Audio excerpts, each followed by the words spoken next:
السلام علیکم دوستو آج کی ویڈیو میں ہم بات کریں گے حضرت پیر مہر علی شاہ رحمۃ اللہ تعالی علیہ کے حلیہ مبارک کے بارے میں اور خلافت کے بارے میں۔ ویڈیو شروع کرنے سے پہلے میری آپ سے درخواست ہے کہ میرے چینل نئی داستان کو سبسکرائب کریں اور ویڈیو پسند آنے کی صورت میں ویڈیو کو لائک کریں تاکہ میری آنے والی تمام نئی ویڈیوز کی نوٹیفیکیشن آپ تک پہنچ سکے۔ حضرت پیر مہر علی شاہ رحمۃ اللہ تعالی علیہ کا رنگ اندمی، پیشانی بلند و روشن، آنکھیں مخموری اور روب و دبدبا آفرین، آبرو گھنے اور کماندار، ناک ستواں، لب مبارک موست، دندان مبارک روشن اور جدا جدا، ذہن فراخ، ریش مبارک گھنی، بال گنگریالے اور کانوں تک لمبے، سینہ کشادہ اور چوڑا، رخساروں پر گوشت کم تھا، انگشت ملائم اور باریک تھی، قد مبارک درمیانہ مگر مجلس میں بیٹھے ہوئے ہمیشہ بلند و دراز معلوم ہوتے تھے، پاؤں مبارک نرم و نازک تھے اور کف دست کشادہ تھا۔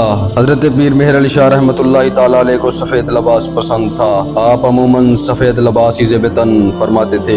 سفید لباس میں آپ رحمۃ اللہ تعالی علیہ کی شخصیت مزید نکھر جاتی تھی۔ لٹھے کی شلوار موسم کے حساب سے ململ یا خاصا یا کھلی آستینوں والا کرتا اور سفید ململ کی پگڑی پہنتے تھے۔ دستار مبارک بخاری قسم کی نوکدار کلا پر باندھتے تھے۔ کرتے کے اوپر لمبے کھلے کالر والا کوٹ یا چگا پہنتے تھے اور عموماً واسکٹ بھی زیب تن فرماتے تھے۔ حضرت پیر مہر علی شاہ رحمۃ اللہ تعالی علیہ ہمہ وقت ہاتھ میں تسبیح لیے رہتے تھے۔ پپوش استعمال فرماتے تھے۔ گھوڑے کی سواری کے وقت بھی چھڑی کی ضرورت محسوس نہیں کرتے تھے اور شیر سے شیر گھوڑا بھی آپ کے قابو میں ہوتا تھا۔ حضرت پیر مہر علی شاہ رحمۃ اللہ تعالی علیہ کا لباس مبارک اور دیگر استعمال کی اشیاء مثلاً تسبیح، کنگھی اور مسواک وغیرہ آج بھی حجرہ مبارک میں بطور تبرک محفوظ ہیں اور شیشہ دار الماریاں اور میزوں پر رکھی ہوئی ہیں۔ آپ کا بستر مبارک آج بھی اپنے اصلی مقام پر اسی طرح بچھا ہوا ہے۔ ان سب تبرکات کی زیارت اس مبارک اور عیدین کے موقع پر عقیدت مندوں کو کرائی جاتی ہے۔ حضرت پیر مہر علی شاہ رحمۃ اللہ تعالی علیہ نے ساری زندگی کبھی پھٹے پرانے کپڑے نہیں پہنے، ہمیشہ صاف ستھرے اور سلے ہوئے کپڑے پہنے۔ آپ فرمایا کرتے تھے، انسان کو ہمیشہ باجمال اور باذوق نظر آنا چاہیے کیونکہ اللہ عز و جل خوبصورت ہے اور اسے خوبصورتی پسند ہے۔ حضرت پیر مہر علی شاہ رحمۃ اللہ تعالی علیہ ہر ایک سے نہایت ہی شفقت سے پیش آتے تھے۔ آپ نہایت ہی شریف النفس، خوش اخلاق اور اوصاف حمیدہ سے مالا مال تھے۔ آپ اپنے دشمنوں سے بھی کمال مہربانی سے پیش آتے تھے۔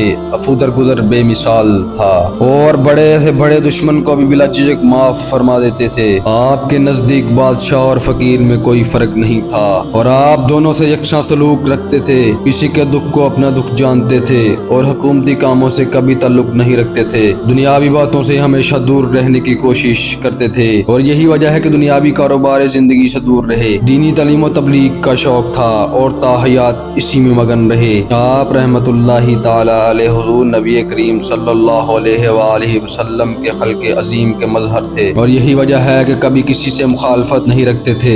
حضرت پیر مہر علی شاہ رحمۃ اللہ تعالی علیہ آپ کا زندگی بھر یہی معمول رہا کہ ہمیشہ کم کھایا کرتے تھے۔ بعد از نماز عشاء صرف 2-4 لقمے تناول فرماتے تھے اور وضو کر کے بظاہر سو جاتے مگر باطن میں جاگتے رہتے تھے اور تہجد کی نماز اسی وضو میں ادا کرتے تھے۔ یہی وجہ ہے کہ کم کھانے پینے کی وجہ سے آپ رحمۃ اللہ تعالی علیہ کو عمر مبارک کے آخری حصے میں نہایت ہی کمزوری ہو گئی تھی۔ آپ فرمایا کرتے سے 36 سال سے میں نے غذا ترک کر رکھی ہے اور میری مجموعی خوراک صرف 2 یا 3 شٹانگ فی ہفتہ زیادہ نہیں اور معدے کو بھی اس سے زیادہ ہضم کی عادت نہیں رہی۔ حضرت پیر مہر علی شاہ رحمۃ اللہ تعالی علیہ کم کھانے کے باوجود توانا اور مضبوط نظر آتے تھے اور آپ کا جسم مبارک فولادی محسوس ہوتا تھا۔ اگر خدام کبھی جسم مبارک کو ہاتھ لگاتے تو انہیں ایسا محسوس ہوتا جیسے کسی لوہے یا پتھر کو ہاتھ لگ گیا ہے۔ حضرت پیر مہر علی شاہ رحمۃ اللہ تعالی علیہ کی آواز مبارک نہایت ہی شریں اور پرسول تھی۔ ہمیشہ متانت سے گفتگو فرماتے تھے۔ آپ کے ایک ایک لفظ کی سمجھ آتی تھی۔ آپ کی اس بات کا اندازہ اس بات سے بھی ہوتا ہے کہ جس کو بھی وظائف کی تلقین فرماتے وہ ایک مرتبہ سننے کے بعد دوبارہ کبھی نہیں پوچھتا اور الفاظ اس کے دماغ میں نقش کر جاتے اور زندگی بھر کبھی بھی اس کے دماغ سے نہیں نکلتے تھے۔ حضرت پیر مہر علی شاہ رحمۃ اللہ تعالی علیہ کی چال ڈھال میں وقار جھلکتا تھا۔ آپ کی چال ہر ایک کو اپنی طرف متوجہ کر لیتی تھی اور ہر ایک آپ کا ادب کرنے پر بے اختیار مجبور ہو جاتا تھا۔ حضرت پیر مہر علی شاہ رحمۃ اللہ تعالی کو گھڑ سواری کا بے حد شوق تھا۔ آپ اکثر اوقات گھڑ سواری گھر سے نکلا کرتے تھے۔ حضرت پیر مہر علی شاہ روزانہ بعد نماز عصر گولڑا شریف کے نماب ماکیہ دیہات میر آباد قصبہ راول پنڈی اور رک ٹوپی کے مسافات تک بھی جایا کرتے تھے اور عشاء کی نماز کے وقت واپس تشریف لاتے تھے اور اس دوران کوئی بھی خادم آپ کے ساتھ نہیں ہوتا تھا۔ حضرت سید صدیق شاہ اس زمن میں فرماتے ہیں کہ ایک مرتبہ میں گولڑا شریف آ رہا تھا۔ اس دوران جب میں چکوال کے نزدیک پہنچا تو کسی نے مجھے بتایا کہ حضرت پیر مہر علی شاہ رحمۃ اللہ تعالی نے گھوڑی خریدی ہے۔ اس وقت میرے دل میں خیال گزرا کہ میرے شیخ تو ولی کامل ہیں، انہیں اس دنیاوی چیز کی کیا غرض۔ جب میں گولڑا شریف پیر و مرشد حضرت پیر مہر علی شاہ رحمۃ اللہ تعالی کی خدمت میں پہنچا تو آپ نے مجھے دیکھتے ہی فرمایا کہ شاہ صاحب مجھے گھوڑے کی سواری کا کیا التزام، میں نے تو صرف اس ضرورت کے تحت گھوڑی خریدی ہے کہ تبا نے مجھے گھڑ سواری کا مشورہ دیا ہے، اس لیے میں نے گھوڑی خریدی۔ حضرت پیر مہر علی شاہ رحمۃ اللہ تعالی علیہ کے استبل میں بہترین گھوڑے آتے رہتے تھے اور یہ سلسلہ والد ماجد کے زمانے سے جاری تھا کہ کیونکہ آپ کے والد ماجد کو گھڑ سواری کا بے حد شوق تھا اور سرکش سے سرکش گھوڑا ان کو دیکھ کر رام ہو جاتا تھا۔ حضرت پیر مہر علی شاہ رحمۃ اللہ تعالی علیہ کے استبل میں بے شمار گھوڑے تھے کیونکہ اس وقت گاڑیاں وغیرہ عام نہیں تھیں اور سفر کے لیے گھوڑوں کا استعمال کیا جاتا تھا، مگر اس قدر زیادہ گھوڑے ہونے کے باوجود بھی حضرت پیر مہر علی شاہ رحمۃ اللہ تعالی کے استبل میں کسی گھوڑے کو لڑتے نہیں دیکھا